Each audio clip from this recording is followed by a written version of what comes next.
October 3rd, 1984. A quiet village north of Toronto called Queensville. A school bus pulls up to a small house and lets off a 9-year-old girl. She waves to the driver. She walks inside alone. Nobody knows it yet, but this is the last time anyone will see Christine Jessop walk through that door. She was supposed to head out again that afternoon, just a short walk to the village park, to meet a friend. She never showed up.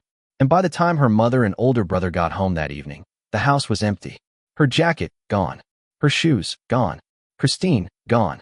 What happened in the hours after that school bus pulled away would become one of the most unique case that would take 36 years, destroy an innocent man's life, and rewrite the rules of how DNA evidence is used to catch killers. And somewhere in the middle of it all, the person responsible was never a stranger. He was someone the family already knew. But we're getting ahead of ourselves.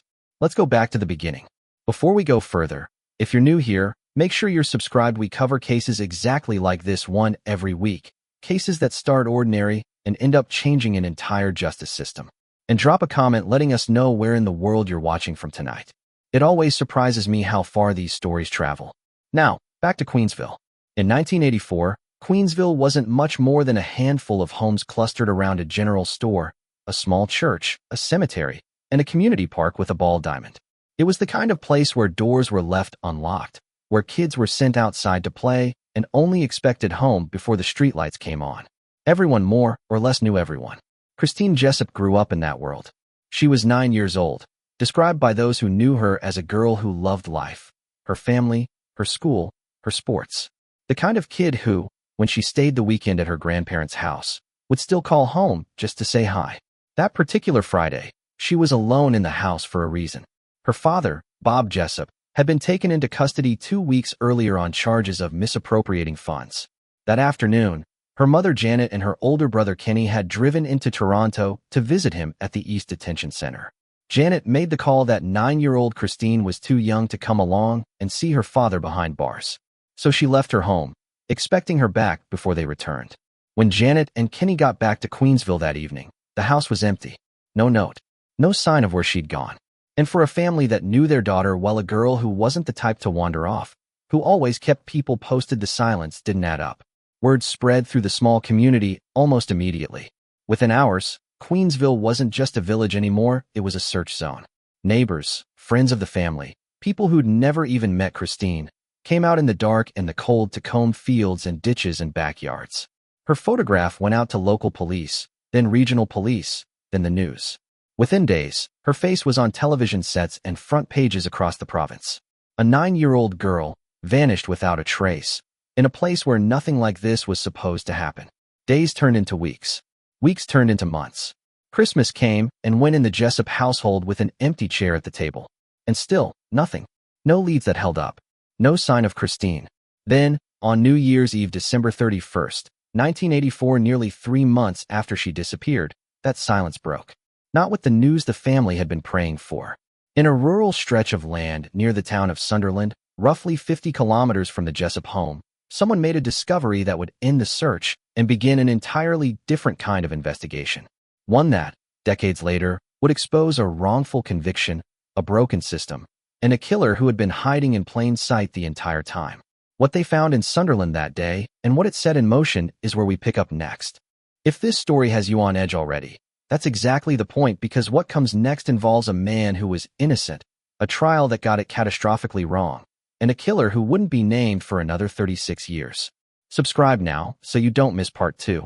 And while you're here, tell me in the comments, where are you watching from tonight? A phone rings inside a forensic laboratory.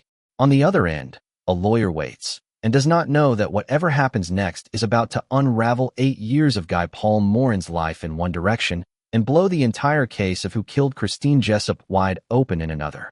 It's January 23rd, 1995, and the results on the other end of that call are unambiguous. The physical evidence at the center of the Crown's case against Morin had always included biological material recovered from Christine's underwear at the crime scene. For years, that evidence had been treated as damning. But forensic DNA testing had advanced dramatically since Morin's 1992 conviction. And when investigators finally applied this newer, more precise technology to that sample, the results told a different story than the one the courtroom had accepted. The semen found on Christine's underwear did not belong to Guy Paul Morin. Not inconclusive, Not a partial match open to interpretation.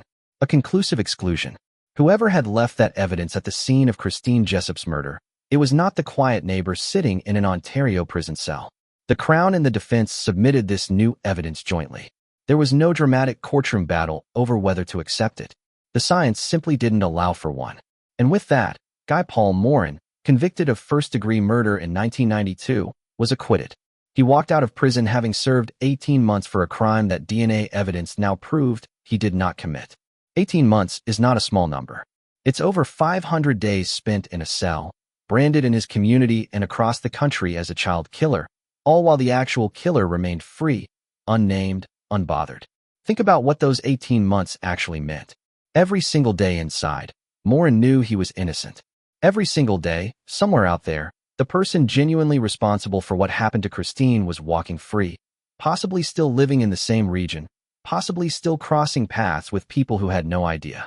Morin's exoneration didn't just clear his name. It reopened a wound for the Jessop family that had barely begun to close. They had spent years believing justice had been served. Now they were being told it hadn't. Somewhere, the person who did this to their daughter was still out there. The fallout from Morin's wrongful conviction reached far beyond his own life. What had happened wasn't a fluke or a rare miscarriage of justice. It was the product of systemic failures, jailhouse informant testimony that was later heavily criticized, tunnel vision investigating that had locked onto Morin early and never seriously looked elsewhere, and forensic techniques that, at the time of his original trial, simply weren't advanced enough to rule him out or in with real certainty. In 1996, the government of Ontario responded by appointing a formal public inquiry, led by Justice Fred Kaufman, to examine exactly how this had happened. The Kaufman Commission spent years combing through the case, interviewing investigators, lawyers, and forensic experts, building a picture of every point where the system had gone wrong. Its findings were released in April of 1998, and they didn't just address Morin's case specifically. They became a landmark document in Canadian legal history, reshaping how police handle informant testimony, how forensic evidence gets weighed in court, and how wrongful convictions get identified and prevented going forward. If you've ever heard true crime commentators talk about the dangers of tunnel vision policing, this case and this inquiry are a large part of why that conversation exists in Canada today. But for the Jessop family, none of that institutional reform answered the one question that actually mattered to them. Who killed Christine? The case was formally reopened in 1995 following Morin's exoneration. Investigators went back through old evidence, old leads, and old interviews with fresh eyes, hoping that something previously overlooked would finally point them toward the real killer.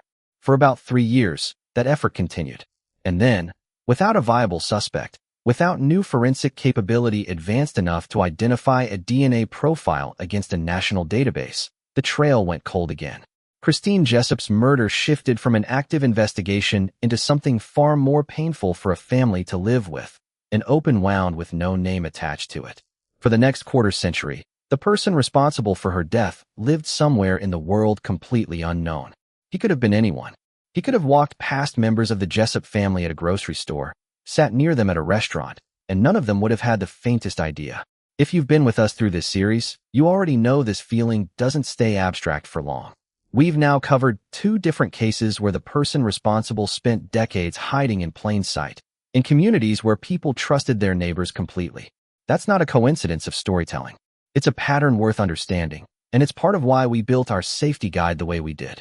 Not to make you paranoid, but to help you recognize the actual warning signs that get lost in cases like this one. If you haven't checked it out yet, it's linked in the description, and it directly supports us continuing to bring you cases the rest of the internet has moved on from. For 25 years, that was where Christine Jessop's case sat. Unsolved.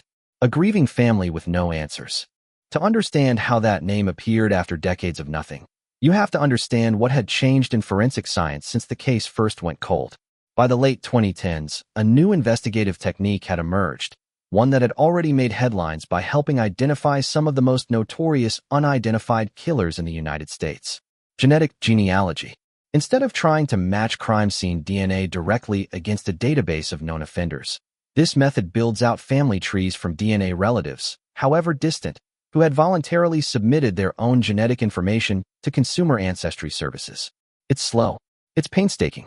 It can take investigators through hundreds of branches of unrelated families before narrowing down to a single name. But when it works with a level of precision no other method in criminal investigation has ever offered. Investigators sent the DNA evidence recovered decades earlier from the scene of Christine's murder to a specialized forensic genealogy team. Over the following months, that team worked backward through generations of family trees, cross-referencing distant relatives, narrowing an impossibly wide net down branch by branch. Eventually, that process led them to a single candidate.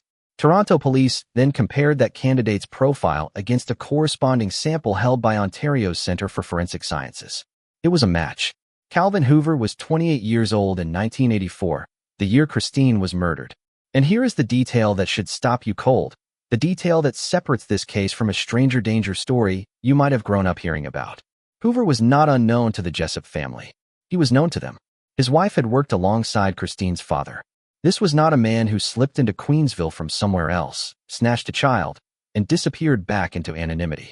This was someone with a connection to the household, someone who had reason to be near them, someone who, by every account we have, the family had no reason to fear. Sit with that for a moment, because it matters more than almost anything else in this case. We grow up being taught to watch for strangers, unfamiliar cars, unfamiliar faces. But Christine wasn't taken by a stranger. She was taken by proximity, by trust, by a connection so ordinary that nobody ever thought to question it. That's not a detail that belongs only in this story. It's a pattern that shows up again and again in cases exactly like this one. And it's the entire reason we built our safety guide around recognizing relational risk instead of just the stranger danger warnings most of us were raised on. If that unsettles you even slightly, it should. And if you want to actually understand how to recognize those patterns before they become a headline, the guide is linked below. Every copy purchased goes directly toward us, continuing to tell the stories other channels won't touch. On October 15, 2020, Toronto Police Chief James Raymer stood in front of reporters at Toronto Police Headquarters, alongside Staff Superintendent Peter Code of Detective Operations, and made the announcement publicly for the first time. He confirmed the DNA matched to Calvin Hoover. And then he said something that has stayed with everyone who has followed this case since. He said that if Hoover were alive today, Toronto police would arrest him for the murder of Christine Jessop. If he were alive today, Calvin Hoover had died in 2015, 5 years before investigators ever connected his name to this case. According to Christine's brother, Kenny Jessop, speaking afterward to media, Hoover's death was by suicide, though this detail comes from the family's account and has not been confirmed through an official police statement. What we do know for certain is this. The man responsible for Christine Jessop's murder was never arrested, never tried, never faced a courtroom, a jury, or a single moment of public accountability for what he did. He lived out the rest of his life, more than 3 decades of it, walking free. There is no trial to close out this story, no verdict to bring closure. For the Jessop family, the answer to who did this arrived, finally, after 36 years, but justice in any courtroom since never did, and never will. That's a harder ending than most true crime cases offer, and it's worth sitting with honestly rather than smoothing over. When the system can't deliver an ending, sometimes the only thing that can offer any sense of protection going forward is understanding how these situations happen in the first place, recognizing the warning signs that get missed, and knowing what to actually do with that knowledge. That's the entire premise behind the guide we've built into this series. And if this case is the one that finally makes it click for you, it's linked below. Christine's mother, Janet Jessop, spent the following years still trying to help other families going through the same nightmare, reportedly continuing to take calls from investigators working other missing children cases long after her daughter's killer had been identified. She passed away on March 15, 2024.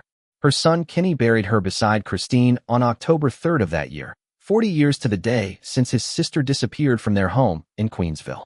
In August of 2025, the Jessop family told their full story publicly for the first time in a 3-part documentary series released on Crave. For decades, this case had been told through police statements, court transcripts, and news reports. That series was the first time the people who lived through it, not around it, got to shape how their own story was told. Christine Jessop was 9 years old. She loved her family, her school, and her sports. For 36 years, the person responsible for her death lived his life freely, in the same community, connected to people who trusted him completely. The case that resulted changed a family forever, exposed catastrophic failures in Canada's justice system, and ultimately helped pioneer forensic techniques that continue to close cold cases across North America today. Would you have suspected someone your own family already trusted? Be honest in the comments, because I think most people wouldn't have, and that's exactly what makes this case impossible to forget.